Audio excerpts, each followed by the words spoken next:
Welcome to another episode of Inspired Conversations, Living the Legacy with Legends. My name is Nkosi Mukoto and I am your host.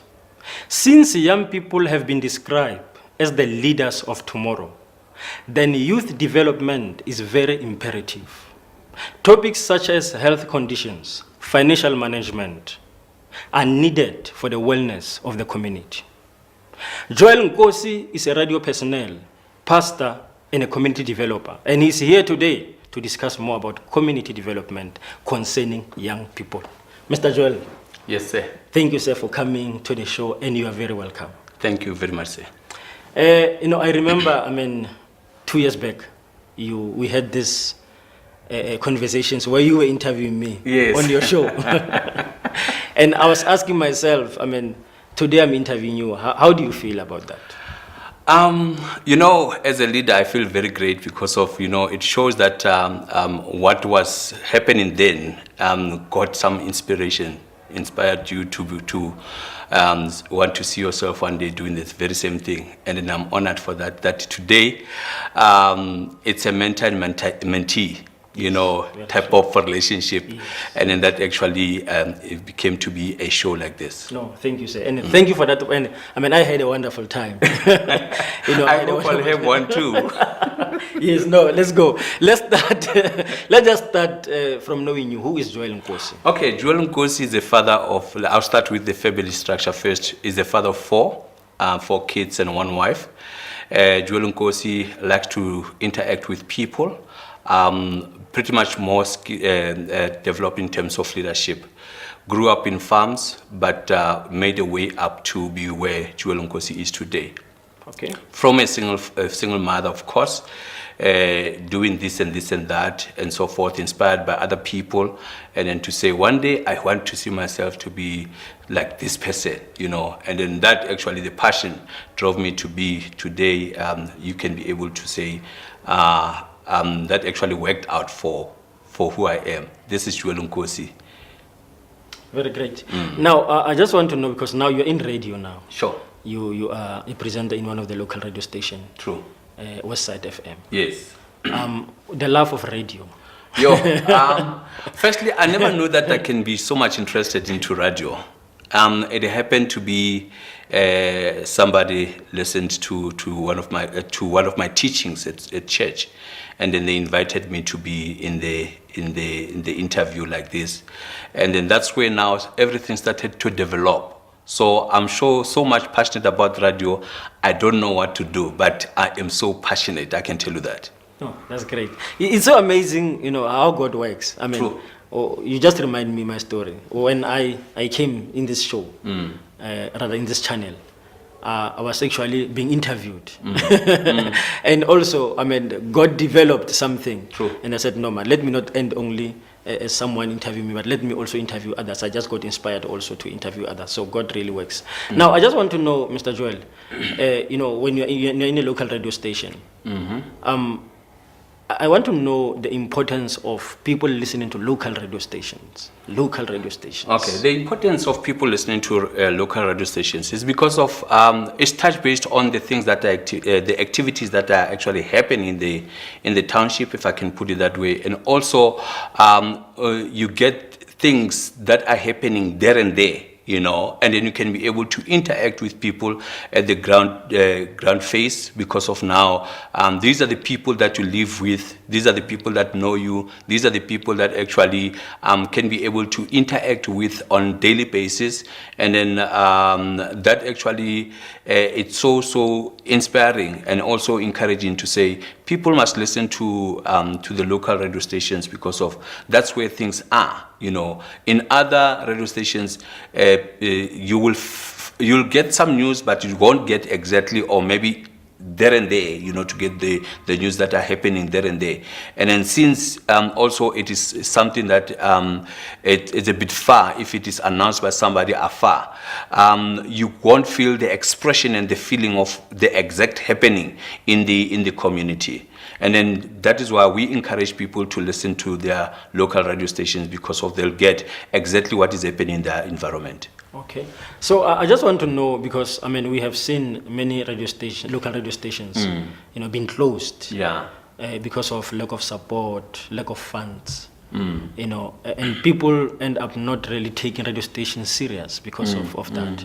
So how do we then change the mentality of other people, and also the people who are opening radio stations? How do they then can manage? Now, the basic things that actually I think people that think of opening the radio stations, or people that actually like to change the mindset of people pertaining to local radio stations, it's the people that wants to found the radio stations. They must be skilled in terms of management, and also understand one thing, to say that this is the local radio station. It is not maybe a commercial or whatsoever. It's a local radio station, and that is very important, because of now you'll have proper management skills, and also as the CEO or as the founder of the radio station, you'll be able to be interactive. You have to be interactive with people in the low surface, because of those are the people that you are serving. You know, you cannot serve somebody overseas and you are here, but you are saying you are a local radio station. It does not work like that.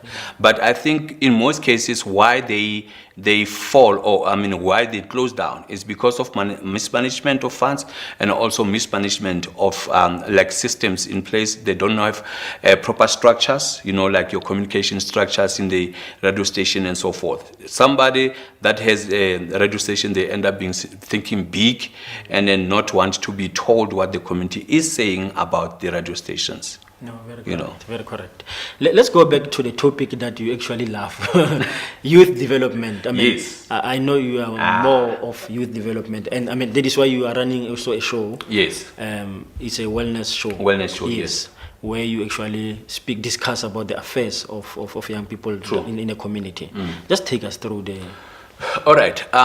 It's actually in three phases. In three phases. The first phase, it's whereby we're talking health issues, where we're talking about challenges of the health, challenges of how to. You need to know how to take care of yourself as a young person, and also it includes elderly people. That you must take care of yourself and be aware of 1, 2, 3, 4, 5, and then do this, don't do that, and so forth. Because of I'm convinced that not every sickness or every diseases you need to go to see a doctor. Right. That is why I'm bringing that aspect of awareness in terms of health issues. And then the other one, the second phase of it is on issues of the community in terms of the economy, on how, as the people in the township, can be able to protect our own economy, through basic things like your entrepreneurship, and then your businesses and so forth, and financial management, because of you've got families that maybe they're earning lots of money, but they are not aware of financial management, and then in terms of how to leave inheritance for their children. I've gone through around the townships, and I found out that many big structures that were there 10 years ago are being closed. And then you ask why, what's the reason? Is because of maybe the father or the person that founded them has passed on. Now the children cannot be able to manage those structures, and now it becomes a problem. So in the second phase of my wellness show, I'm bringing the information pertinent to that, and also the entrepreneurship part of it, because of I realized that 18% of our young people are in entrepreneurship, and whereas that is the focal point of the government to say we want to fund the young people, but young people are not interested in the entrepreneurship, or maybe they don't understand the importance of entrepreneurship. So the show, phase 2 of that, it actually brings the knowledge and the awareness to say to the people or to the community, say, think about entrepreneurship. Yes, I know you've got your degree, you've got your diploma in administration or in anything that you wanted to do, to be a doctor and so forth, but also have a side of thinking of entrepreneurship, because of that's where the government wants to put more money in investing in the young people. Right.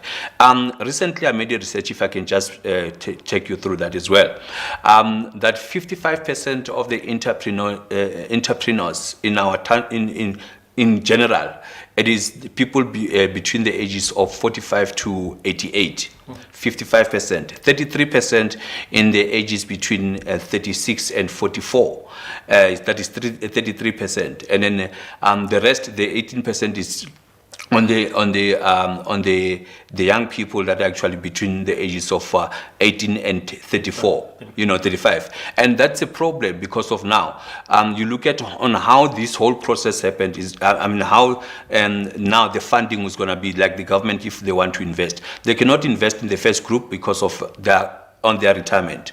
They cannot invest in this mid group because of their those ones are the ones that says, no, okay, I've got some savings, let me take my money and invest and do an entrepreneur or maybe run a type of a business, SMME.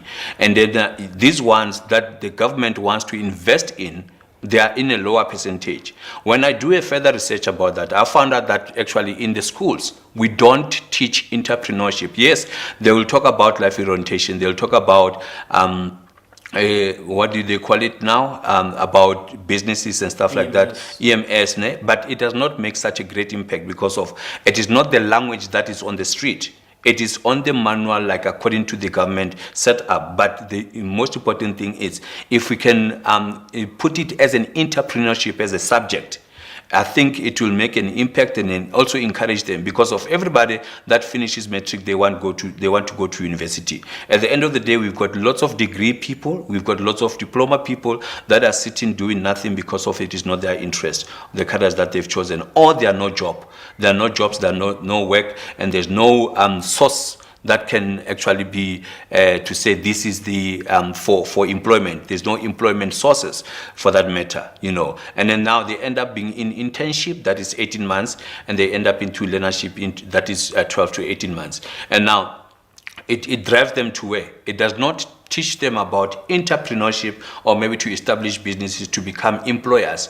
Now they become employees still in the system. When they go out there, the 3 years experience is required. It becomes another problem because of they only have 18 months. So the purpose of this one, the phase 2 of in the business side of wellness show, it actually makes people aware to say there are other avenues that you can be able to make an impact on in terms of businesses and also in financial management. Let us know the language of money. Let us understand the culture of money. Let us know that money speaks its own language. It can make you to go and then do certain things that you never planned before. Because of it wants to be used at all the time. So as long as we don't understand lack of knowledge, as long as we don't understand the culture of money and the business language, business ethics and all that, we will still encounter challenges that the entrepreneurs will start, and then within 2 years, 5 years, that they just cut off. They're no longer in business. I wanted to come to that issue of saying, maybe many young people are afraid because they have seen other people trying to open businesses in 2 to 3 years, then they are nowhere to be found. Sure. I remember one author by the name of J. Kim. He's a Hong Kong author. He said he believes that 99% of employees must not leave their jobs. They must remain where they are because they will not make it. So how then do we encourage that spirit of boldness of going for entrepreneurship? The encouragement that we can do to people, especially to come into entrepreneurship, we should have workshops that are being realistic, right? We should not tell people theory or something that is impractical. In the township, we don't talk of millions. We don't talk of multi-millions. We don't talk billions. It's an inspiration, it's a good thing. But talk to somebody that is running a business in the corner of the street, selling potatoes. Talk to that person. Talk to that person that runs a internet cafe that has one computer and then does not know how to go further. Talk to that person. Encourage that person. Now, when we have seminars, we always mention millions, multi-millions, and that on its own, it becomes a threat to individual that does not understand the language of money. Right. But as soon as you talk to them to their level, to talk about 1,000, to talk about 500 rands profit per week, then it will make sense because of that's what they talk. That's what they're doing on daily basis, you see. So encouragement should be putting ourselves in their level and address the practical issues that they meet on daily basis. No, I hear you, and I agree. And when it comes to the issue of, spoke about our current education system, that, when it comes to entrepreneurship, it's not being taught at school. Now, I remember the author by the name of Robert Kiyosaki. He said, school system teaches people to be employees, not employers. True. But now, how are you going to challenge? How are you going to have that conversation, to the seniors about this issue? How are we going to convert that current system? I believe in practicality. Right now, on the 3rd of January, we have registered an NPC that is called Impumelelo, Edu Insight, right? Basically is to, we will be in the government system or maybe in the education system because of we're teaching accounting, mathematics, we're teaching English, right? Not a cell phone English, but a English, and then life skills as well. And then in the life skills, we have divided that to also put the drug awareness to help young people not to get into drugs. Okay, that one I will elaborate if it is required to do so. But let me just explain about these ones. In that, it is not only to focus on their subject to say, okay, you are doing mathematics.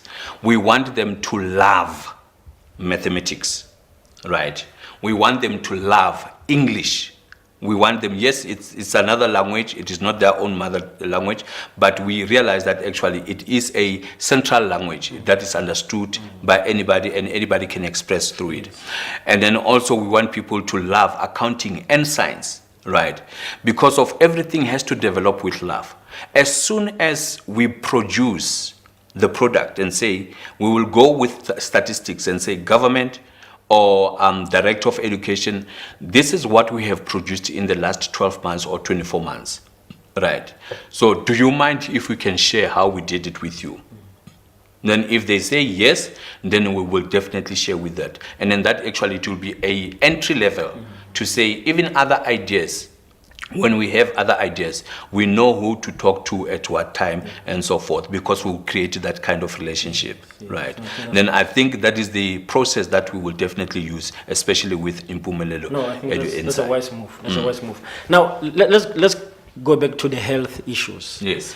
I understand that mostly you will call the experts, yes, to come and address certain issue. True. So when it comes to health issue, do you call the doctor? Who do you call to address a particular topic about health? Okay, we have a relationship with some of the medical doctors and then the medical nurses, right, that actually opened up to say, no, we can come at any time. We've been running with them for now, if not started June, right, it's about now 8 months, right.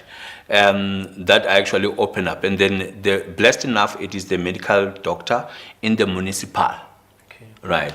So that actually paved another way to be able to have a voice that can be spoken to the municipal about certain issues, So that's the process that we've been utilizing to get the experts to come, and then if we're treating something like a subject that she's not an expert in that area, she'll be able to do the recommendation. And also in the church where fellowship, we also have medical doctors that can be able to say, okay, no, I can come once a month or so that we can be able to treat that particular subject. Okay, and I'm concerned about health conditions Sure. or health issues. Do you think many young people are ignorant when it comes to health conditions? It's both ways. It can be ignorant, and then as well as it can be because of lack of knowledge, or but like young people wants to be inquisitive and stuff like that. But when you look at the types of food that we're cooking at home, the type of food that they're eating from the street, even in tuck shops at schools, you find that it's unhealthy. Right, and then and that is why I say that it can be in both ways. you see, and in which more education pertaining to that must be addressed, because of we'll end up now having the whole country all the time they go to the schools, and then there are systems that are actually benefiting from that, and in which we don't want to I cannot divulge what was in, but the medical aid schemes, they benefit from that, and then certain doctors as well and hospitals, they benefit from that on the sicknesses of other people. But realistically speaking, is that we can avoid certain things to be going to the doctors, because that affects also the economy of the country. You know, if everybody has to go to the hospital 2 times a month, it's a production of two days, you know, and in which it affects the economy somehow. I love the way you tackle the issue. I mean, as a pastor, from pastor's perspective, Sure. I just want to know if someone is saying, I mean, I'm a Christian, you know, this thing of food, I must choose the food that I eat. For me, I just pray for food and God blesses the food. They won't do me anything.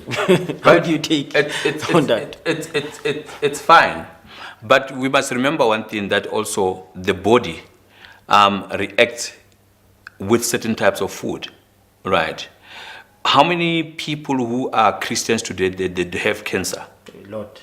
A lot of people. Yeah. How many today of people, Christians, are suffering from what? There are lots of, we've got cancer, there's also HIV, yes. You know, and realistically so. Yeah. And then there's also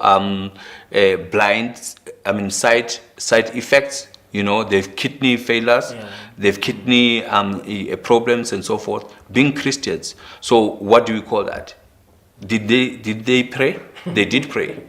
But we must also play our part and take care of our bodies. He says somewhere in the book of, if not Peter, it says, as much as you take care of your faith, your spiritual your faith, actually, you must also, your body, and then taking exercises, you must take care of your wealth status. Why now does it include even the health and the wealth status?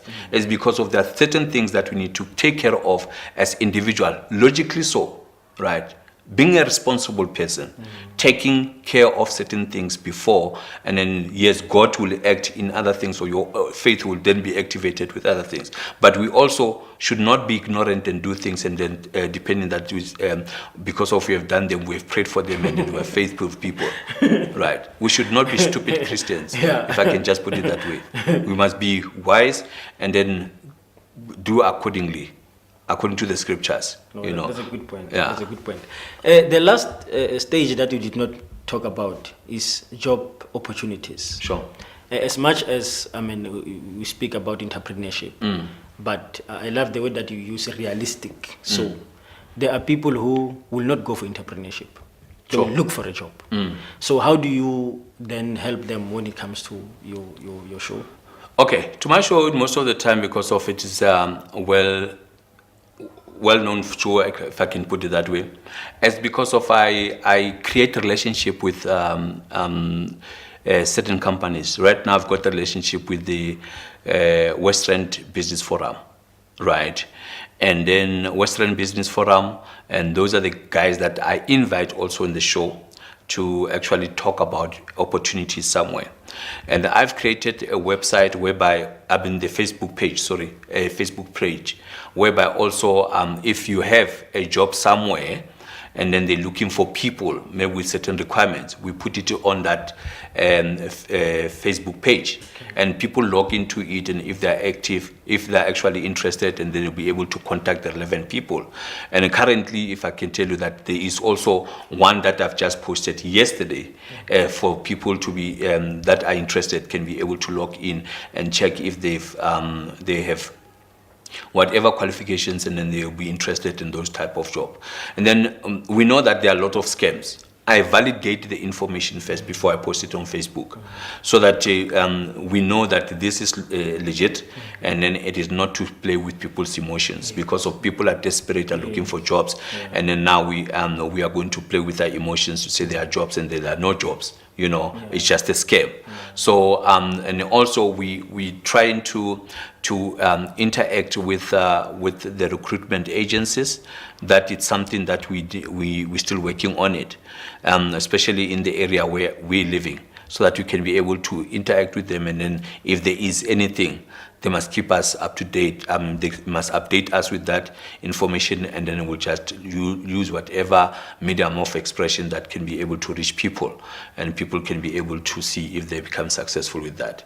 Then on my side, I'm running a company, right, and then in which I develop young people, from church, and then from even guys from the street, train them photographic and video filming, and then train them for a certain period. And after that, I say, okay, if you have money, then you can now start your own thing. You should not depend on me, because there are other people that I still have to develop so that they can have the opportunity as you have. It's normally a 24 months, so that I can be sure that you'll be doing the right thing for people, in terms of their weddings, their parties, and their functions, so then. No, that's a great job. That's a great job. So if people want to get hold of you, Mr. Joel, they want to know more about those developments that you're doing, and some maybe they just are interested to come to your show to also give an input in developing other people. Where can they find you? Okay, they can find me on my cell phone number. It's also on WhatsApp. It's 073 138 4474. 073 138 4474. And I also have a Facebook page that is Joel Peter Nkosi. Joel Peter Nkosi. They are going to find all the activities that I'm doing there. And then also I've got JPN Nkosi's Production. JPN Nkosi's Production. And then that's where they're going to find my work there. And then, mostly I prefer telephonically, so that if there are any questions, then one can be able to answer correctly so. Wonderful. Your last words to young people. Last words for young people. The important thing that a young person must know, that time does not wait for anyone, and opportunities are placed for everybody. So the most important thing that one has to do is just make use of the time.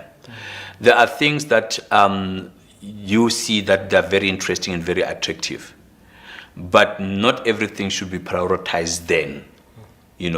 They must learn a principle of prioritizing. Prioritize the things that that these things, they will take me to where I'm supposed to be. Let me make an example. From the age of 1 to the age of 20, you've got the important thing, that is education, that you need to prioritize. And then after that, then you'll have, in fact, it's until 23, 24, 25. And then after that, and then you focus on finding yourself financial in source. And then after that, then you can think about the family. But most of young people, they rush for family first, instead of prioritizing their education aspect part of it. And in which they need to do that, prioritize things, and then it will take them very far. In other words, they start with something that they must finish with. Right. I started, as an example, I started with my education. I married at the age of 23, 24. I married then. And then from there, I started to build myself up until thus far. And everything, it's in line. My children are growing in a healthy family. And then there is no lack. We cannot say we're lacking. And everybody knows their roles. Children must be children. Parents must be parents. Powerful inspiration. Mr. Joel, thank you so much, sir, for coming to the show. We are really inspired, encouraged, and motivated. You are welcome. And I hope that you will come back again, and I hope that I'm gonna come back again to your show. Yes, of course. You owe me a book. Yes, I'm looking forward to it as well. Thank you so much, sir. Thank you. Ladies and gentlemen, you are watching Inspired Conversations, Living the Legacy with Legends. My name is Nkosi Mukoto, and I'm saying to you, let's meet next week, same time, same place, on Global Conference TV. The journey continues.